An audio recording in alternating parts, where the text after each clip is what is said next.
Assalamualaikum warahmatullahi wabarakatuh. Nama saya Mary Eviana dengan NIM 11920422322. Mahasiswa Hukum Tata Negara semester 3. Baiklah, di sini saya akan menjelaskan beberapa pembahasan tentang pengantar ilmu politik. Yang pertama tentang pengertian negara, yang kedua unsur-unsur negara, yang ketiga teori terbentuknya negara, yang keempat bentuk-bentuk negara, dan yang kelima bentuk-bentuk monarki.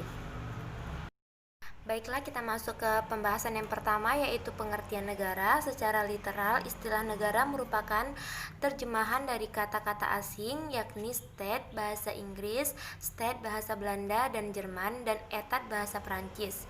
Kata state, etat diambil dari bahasa Latin status atau statum yang berarti tegak dan tetap atau sesuatu yang memiliki sifat tegak dan tetap. Secara terminologi, negara adalah suatu organisasi dari kelompok atau beberapa kelompok manusia yang mempunyai cita-cita untuk bersatu, hidup bersama dalam daerah tertentu dan mempunyai pemerintahan yang berdaulat. Pengertian negara secara etimologis istilah negara merupakan terjemahan dari kata-kata asing, yakni state bahasa Inggris, state bahasa Jerman dan Belanda, dan etat bahasa Prancis. Kata state, dan etat ini diambil oleh orang-orang Eropa dari bahasa Latin pada abad ke-15, yaitu dari kata statum atau status yang berarti keadaan yang tegak dan tetap, atau bersatu yang bersifat tetap dan tegak. Unsur-unsur negara dari setiap negara tentu terbentuk berdasarkan beberapa unsur. Tanpa adanya unsur-unsur negara, suatu wilayah tidak dapat dikatakan sebagai negara yang berdaulat. Definisi umum tentang negara adalah suatu daerah teritorial yang rakyatnya diperintah oleh sejumlah pejabat dan yang berhasil menuntut dari warga negaranya ketaatan pada peraturan perundang-undangan melalui penguasaan monopolitis dari kekuasaan yang sah.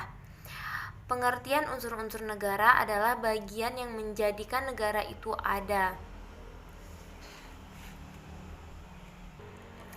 Unsur-unsur negara menurut para ahli sebagai berikut. Dikutip dari buku Ilmu Negara karya Dr. Agus Salim Andi Gojong, contoh unsur negara yakni satu, harus ada rakyat, yang kedua harus ada daerah, dan yang ketiga harus ada pemerintahan yang berdaulat. Ketiga unsur tersebut dikenal sebagai unsur konstitutif. Selain itu, kini ada pandangan lain tentang unsur-unsur negara, seperti 4, harus ada pengakuan negara lain tentang kedaulatan negara tersebut. Dan unsur ini disebut dengan nama unsur deklaratif. Menurut Konferensi Pan-Amerika pada tahun 1933 di Montevideo, unsur-unsur konstitusi negara sebagai pribadi hukum internasional adalah: 1. Penduduk yang tetap, 2. Wilayah tertentu, yang ketiga pemerintah, dan yang keempat kemampuan mengadakan hubungan dengan negara-negara lain. Selanjutnya, materi tentang teori terbentuknya negara. Ada 4 teori terbentuknya negara.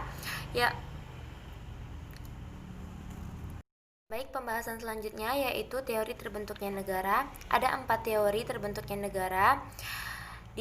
Dikutip dari buku Sejarah Pemikiran Pendirian Pakistan 2015 karya Muhammad Ruslan. Teori ketuhanan ini juga sering disebut dengan teori teokrasi. Mengutip dari situs Kementerian Pendidikan dan Kebudayaan Kemendikbud, teokrasi meyakini jika negara terbentuk karena kehendak Tuhan. Yang kedua, teori perjanjian masyarakat. Teori perjanjian masyarakat juga dikenal sebagai teori kontrak sosial, artinya suatu negara terbentuk karena adanya perjanjian antara masyarakat. Selanjutnya ada teori kekuasaan. Teori kekuasaan berarti sebuah negara terbentuk karena adanya kekuasaan, artinya orang atau kelompok yang paling kuatlah yang mendirikan negara. Selanjutnya ada teori hukum alam. Terjadinya negara karena sesuatu yang alamiah terjadi merupakan teori hukum alam. Teori ini mengatakan jika hukum alam tidak dibuat oleh negara, namun ada karena memang menurut kehendak alam. Selanjutnya kita masuk ke pembahasan bentuk-bentuk negara. Yang pertama ada negara kesatuan. Negara yang mengandung bentuk kesatuan Salah satunya adalah negara kita tercinta yakni Indonesia. Maka dari itu, Indonesia juga sering disebut dengan Negara Kesatuan Republik Indonesia atau NKRI. Selanjutnya, ada negara federasi. Bentuk negara federasi ini sangat cocok digunakan oleh negara yang memiliki kawasan yang sangat luas sehingga dapat melaksanakan semua pemerintahannya secara menyeluruh dengan baik, maka dibutuhkan adanya pembagian pusat dari pemerintah pusat kepada unsur-unsur daerah di bawahnya, seperti negara bagian, wilayah republik, provinsi, dan lainnya. Selanjutnya ada negara konfederasi. Bentuk negara ini adalah bentuk negara yang dibuat tidak permanen karena adanya perjanjian antara negara yang berkonfederasi untuk tujuan bersama, yakni mempertahankan kedaulatan. Urusan di dalam negara masing-masing tetap menjadi urusan masing-masing pihak. Namun untuk urusan bersama dilakukan karena adanya perjanjian. Selanjutnya ada negara monarki. Negara monarki adalah bentuk negara yang pemerintahannya hanya dilakukan oleh satu orang saja. Hak dalam memerintah negara dalam hal ini dijalankan oleh satu orang yang ditunjuk tersebut, tanpa ada hal lain yang bisa mengganggu-gugat. Selanjutnya ada negara oligarki. Biasanya dalam negara oligarki yang memerintah berasal dari kelompok yang disebut sebagai kelompok feodal. Selanjutnya ada negara demokrasi. Dibanding dengan dua bentuk negara sebelumnya, maka negara demokrasi ini adalah negara yang lebih sering kita dengar, sehingga Indonesia setidaknya juga menganut sistem demokrasi. Selanjutnya kita masuk ke pembahasan tentang bentuk-bentuk monarki.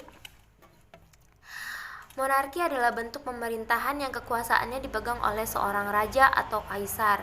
Ada dua jenis bentuk pemerintahan monarki, yaitu monarki absolut dan monarki konstitusional dan monarki parlementer.